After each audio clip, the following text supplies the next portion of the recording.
Le dernier quart d'heure de Smart Bourse, c'est le quart d'heure thématique et chaque deuxième vendredi du mois, nous avons rendez-vous avec les équipes de Yomoni qui partagent avec nous les enseignements de leur observatoire ETF mené chaque mois pour décrypter les dernières tendances au sein de l'industrie ETF. Olivier Malteste à mes côtés, directeur des investissements de Yomoni. Bonsoir Olivier. Bonsoir Grégoire. Merci beaucoup d'être avec nous. La première dimension d'analyse que vous nous apportez, c'est celle des flux. Évidemment, que s'est-il passé en termes de flux de collecte et de décollecte en fonction des segments de marché pour l'industrie ETF au mois d'octobre? Alors déjà, globalement, une période de collecte sur le mois d'octobre, qui était un mois compliqué. Donc on le sait, en gestion active, il y a eu de fortes décollectes et c'est vrai que sur les marchés, c'était relativement compliqué. Donc un mois de collecte global avec 14 milliards et demi de collecte sur le marché européen. C'est une forte collecte. C'est la deuxième plus grosse collecte de l'année. Le premier, c'était janvier avec 17 milliards et demi. Là, on est à 14 milliards et demi. Et c'est vraiment des rythmes tels qu'on les a connus en 2021, qui était une très très bonne année de collecte globalement sur les ETF en Europe. Donc non seulement ça collecte, mais ça collecte relativement fort sur le mois d'octobre, avec une prédominance de la collecte sur les actions. On a 10 milliards et demi sur les actions, 4 milliards 9 sur les obligations. Et le secteur qui décollecte, c'est le secteur des matières premières, avec 900 millions de décollectes globalement. 10 milliards sur les actions, 5 milliards ou 4,9 sur les obliques, c'est quoi? C'est un équilibre normal oui, quand on observe les flux historiques de ce point de vue-là? Ce qui était étonnant vraiment sur l'année 2023, c'était la forte collecte obligataire qu'on avait pu constater avec des mois où ça faisait même touche-touche, voire même un peu plus d'obligations que d'actions. Là, on revient sur des choses qui sont un peu plus normales en termes de collecte, mais vraiment ce qui est surprenant, c'est quand même l'importance de la collecte, parce qu'on sait que c'est quand même des marchés qui sont compliqués, avec des investisseurs qui ont tendance à partir plutôt sur du monétaire. Mais là, même en ETF, la collecte est continuée sur le mois d'octobre. Qu'est-ce qu'on peut dire de... Dans les classes d'actifs? Oui, des classes d'actifs. Et puis l'ESG aussi, qu'on intègre toujours effectivement dans la collecte. Les classes d'actifs, ce qui a collecté, moins collecté. Donc là, on est vraiment sur des choses qui sont habituelles sur l'année 2023. C'est-à-dire qu'en action, c'est vraiment les grosses capitalisations. Donc d'abord les US, également sur le monde. Europe aussi et Japon. Donc vraiment les grosses capitalisations. La décollecte, c'est les marchés émergents, la Chine, à la fois en A-share, donc ce qui est vraiment réservé normalement au marché local, sur lequel on trouve aussi des ETF, donc A-share ou les actions qui sont investissables par des étrangers hors Chine aussi. Donc voilà, donc c'est vraiment des choses qui sont relativement habituelles sur 2023, rien de surprenant. Dans le sillage des tendances qu'on a observées, c'est ça? Exactement, toujours les grosses capitalisations, c'est vraiment le gros mouvement de cette année. Sur les obligations, donc souscription d'obligations gouvernementales, US essentiellement, mais aussi monde, mais vraiment on est revenu. Donc c'est vraiment du risk-off. On est vraiment revenu sur le gouvernemental sur l'année du mois, sur le mois d'octobre. Puis en plus, octobre a été le mois des 5% sur le 10 ans américain. C'était un bon moment pour se positionner. Pour ceux qui ont chopé à ce moment-là. Ceux qui ont vu effectivement qu'on est arrivé sur un cap. On verra sur la suite. Et par contre, sur les sorties, là aussi, toujours risk-off. Donc c'est vraiment les obligations émergentes en devise locale qui ont continué à avoir des sorties sur le mois d'octobre. Et également, plutôt le investment grade court terme au niveau de la zone euro aussi qui a vu des sorties. Et sur les matières premières, vous disiez alors décollecte, mais c'est vraiment l'or qui a drivé la décollecte, c'est ça, Olivier? Oui, c'est vraiment tous les métaux précieux. Donc l'or, on pense à l'or sur un mois qui était relativement positif en termes de performance. On avait 7-8% je crois de performance de mémoire. Donc c'est plus une logique de prise de profit qu'il faut lire là, a priori. Certainement. A priori, et c'est vraiment les autres secteurs, les autres segments au niveau des matières premières n'ont pas vraiment bougé, c'est vraiment les métaux précieux. Donc on pense évidemment à l'or qui a vraiment entraîné cette décollecte de 900 millions. Et donc c'est une année difficile sur les ETF en termes de matières premières. Est-ce que le facteur ESG, comment est-ce que les flux sont comportés vis-à-vis du facteur ESG? Alors sur les actions, on est à 30% de la collecte qui s'est fait en ESG, donc c'est moyen. Alors il faut avoir en tête que les encours globaux en ESG sur les ETF sont de l'ordre de 22%, y compris sur les actions. Donc on est un peu au-dessus, sans que ce soit non plus quelque chose de très très important. C'est anecdotique. Sur le marché obligataire, on est autour de 8%, donc vraiment très très peu de collecte en ESG sur le marché obligataire. On a en tête, c'est toujours la même chose, ce que je redis à chaque fois, c'est que c'est plus facile de faire de l'ESG sur des obligations d'entreprise que sur des obligations souveraines, évidemment. Pour arriver à noter les pays, c'est toujours plus compliqué. Et donc là, lorsqu'on a beaucoup de souscriptions sur le souverain et plutôt des rachats, c'est assez ça se fait au détriment du crédit, Exactement. Et donc de l'ESG de ce point de vue-là. Tout à fait. Sur l'ESG, peut-être, une nouvelle, je ne sais pas si vous en avez déjà parlé. Ah ben non. Sur le label ISR. Ah mais bien sûr que... alors, ici même, on n'en a pas parlé. D'accord. Je pense que beaucoup en ont parlé, y compris peut-être dans Smart Patrimoine, l'émission sœur de Smart Bourse sur... Non, mais je suis ravi qu'on prenne le temps de faire cette parenthèse. Qu'est-ce que vous retenez effectivement alors, de la réforme du label ISR et surtout du point de vue de la gestion indicielle, de la gestion passive, quelles sont les implications de la réforme du label? Alors nous, l'ISR, pour nous, c'est une valeur forte. On a été certifié B Corp il y a un mois environ.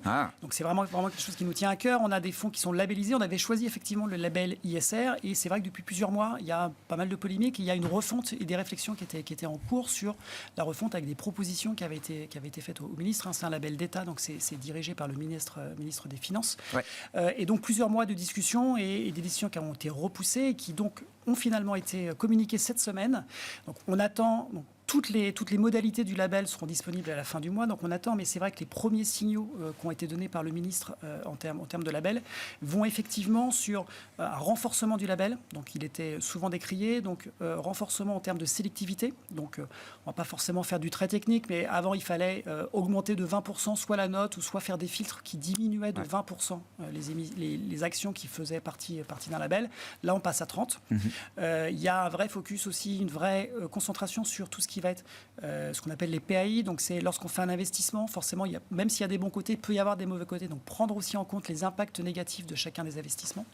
Et une vraie, alors ce qui a vraiment été, c'était vraiment là où était attendue la décision sur le label, c'est par rapport aux énergies fossiles. Et une décision, donc on va voir comment est-ce qu'elle est mise en place, mais d'exclure toute entreprise qui va dans des nouveaux projets qui vont être liés aux énergies fossiles. Il n'y avait pas d'exclusion dans le label ISR jusqu'à aujourd'hui. Non, et en fait, donc, il était beaucoup critiqué là-dessus en disant c'est un label vert. En fait, le label ISR n'a jamais été spécifiquement un label vert. C'était un label qui devait prendre en compte des critères extra-financiers. On pouvait très bien le faire sur le label vert. Et il y a beaucoup d'ETF et nous, on privilégie tout ce qui va être lié au réchauffement climatique à l'intérieur du label ISR, mais ce n'était pas la seule chose. On pouvait être labellisé ISR en améliorant vraiment la partie donc environnementale, mais aussi également le social ou le gouvernemental. Donc là, il y a vraiment cette idée d'exclure du coup sur les énergies fossiles les nouveaux projets, que ce soit en termes d'exploration, d'exploitation, de raffinage, les entreprises. Donc, encore une fois, pour l'instant, c'est des déclarations. Il faut attendre de voir la mise en pratique. Donc, mise en pratique et les détails pour la fin du mois et application à partir du mois de mars. Mais nous, on est très contents parce que ça faisait quand même longtemps que les discussions étaient sur la table. Lorsqu'on discute, aujourd'hui, il y a BNP, Amundi et BlackRock qui font des ETF labellisés ISR. C'est vraiment spécifiquement français. Lorsqu'on discutait avec d'autres providers d'ETF qui réfléchissaient à en faire pour essayer de bénéficier de l'engouement sur le marché, pour l'instant, ils attendaient, évidemment. Ils attendaient de voir ce qu'allait devenir le label. Amundi a beaucoup communiqué dans les discussions parce qu'il y avait des vrais dangers sur le fait que les labels soient trop concentrés. Donc, on attend de voir comment ça va se marquer. À trop exclure, on se retrouve tous avec les mêmes positions en portefeuille. Exactement, c'est le risque. Et le deuxième risque aussi, c'est qu'il y avait beaucoup aussi de discussions sur le fait de pouvoir discuter avec les entreprises. Et si on n'était pas d'accord sur les réponses données par les entreprises, pour les exclure. Donc, ce qui va très bien en gestion active.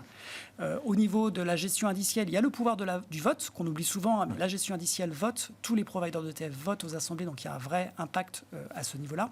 Par contre, si vous n'êtes pas content de la décision qui est prise, c'est de l'indiciel. Donc, ce sont des règles fermes et on ne peut pas décider d'exclure. Donc, ça pourrait potentiellement exclure des ETF et de la gestion indicielle le label ISR. Donc, attendons, mais pour l'instant, les signaux sont plutôt encourageants sur le côté. Ce serait un choc quand même si la gestion indicielle ne pouvait plus bénéficier du label ISR. Je pense que ça a dû aussi participer aux réflexions globalement, parce que c'est vrai que exclure la gestion indicielle du label ISR, ce serait dommage pour le label ISR. On aurait d'autres manières de faire de l'ESG, il n'y a pas de sujet. Mais donc du coup, attendons de voir les décrets, mais en tout cas, la bonne nouvelle, c'est que le problème des énergies fossiles a l'air d'avoir été pris en compte. Et il y a vraiment cette volonté de renforcer le label qui a été, on ne veut pas avoir un label... Et le client final, votre sentiment, c'est qu'il aura une perception positive du renforcement des exigences du label ISR? Les premiers échos qu'on voit un petit peu partout, sur les experts aussi qui se félicitent globalement de la prise de conscience. Donc, tout ça semble bien engagé. On attend toujours, on est toujours prudent, on attend toujours de voir. Oui, bien sûr. Les détails, vous avez bien fait de le préciser parce que c'est vrai qu'il y a eu beaucoup d'annonces. Il y a plein de choses vraies qui ont été dites, à commencer par Bruno Le Maire. Mais le détail, effectivement, de la réforme. Donc il faut attendre. Mais c'est vrai qu'il y avait un vrai risque du coup, que ce soit décrédibilisé. Les premiers échos qu'on voit un petit peu partout sont tous très enthousiastes. Donc effectivement, je pense que la volonté d'avoir un label fort est renforcée. Attendons, mais ça va plutôt dans le bon sens. Et en tout cas, ça avance, ce qui est vraiment notre but. Oui, parce que ça a pris du temps. On l'a pas noté, mais oui, ça a pris. Ça a pris plusieurs mois de discussion, certainement entre plusieurs ministères. Il y a dû y avoir des discussions. Oui, parce qu'il y a l'ISR, c'est piloté par Bercy. Il y a Greenfin qui est piloté par le ministère de la Transition, etc. Donc en plus, une discussion pour avoir une cohérence entre les deux. Donc ce qui explique. Il ne nous reste plus beaucoup de temps, Olivier. Non, pas du tout. Au contraire, il fallait faire cette parenthèse sur le label. Très rapidement, qu'est-ce qu'on retient du podium des émetteurs et des lancements de nouveaux produits au cours du mois d'octobre? Donc on avait eu 2 mois surprenants. BlackRock reprend la première position de souscription sur le mois d'octobre. Donc on a BlackRock suivi par Amundi et Vanguard. La petite surprise, c'est Legal & General qui se glisse à la 4e position sur le mois, ce qui permet d'arriver à la 8e position depuis le début de l'année sur les flux et qui donc vient prendre la place juste sur le mois à DWS. D'accord. Après, en termes de global, c'est toujours le même podium avec BlackRock cette année, DWS, ensuite Vanguard, Amundi et BNP. Pas de gros changements, mais bon, BlackRock reprend la première place après 2 mois. Oui, effectivement, et c'était lié au marché obligataire, c'est ça. Ils ont beaucoup d'ETF obligataires chez BlackRock. Quand ça collecte moins, ils sont pénalisés plus que d'autres, peut-être. C'est ça. Un mot rapide, là aussi, 30 secondes, de votre positionnement pour les investissements que vous gérez et que vous pilotez chez Yomoni. Alors, pour l'instant, le positionnement est toujours le même, c'est-à-dire qu'on est équilibré entre actions et obligations, donc on est neutre. Voilà, et on a un biais sur les actions américaines et sur le secteur de la santé globalement sur le monde. Les actions américaines, ça a plutôt bien marché, la santé plutôt moins bien.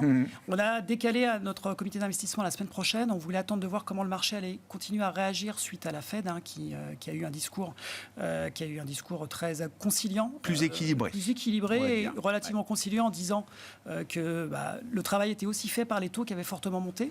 Alors, et comme les taux ont rebaissé, on attend le deuxième tour. C'est un peu ce qui a perturbé, je pense, Jérôme Powell hier. Il s'est dit, mince, ça baisse un peu trop vite, un peu trop fort, il faut que je maintienne un peu de tension. Là, on est à 4,60 sur le 10 ans US, donc voilà, c'est vraiment la question de savoir à quel niveau il considère que le taux est bien et comment on va se positionner. Donc on est en train de réfléchir, mais voilà, en termes de positionnement, pas d'inquiétude majeure, on reste conciliant et le marché a bien rebondi très très fort. Oui, depuis 2 semaines, effectivement, sacré rebond et l'inflation américaine publiée mardi prochain pour le mois d'octobre, qui sera un chiffre majeur dans le contexte. Merci beaucoup Olivier. Olivier Malteste, directeur des investissements de Yomoni, avec nous dans ce dernier quart d'heure de Smart Bourse.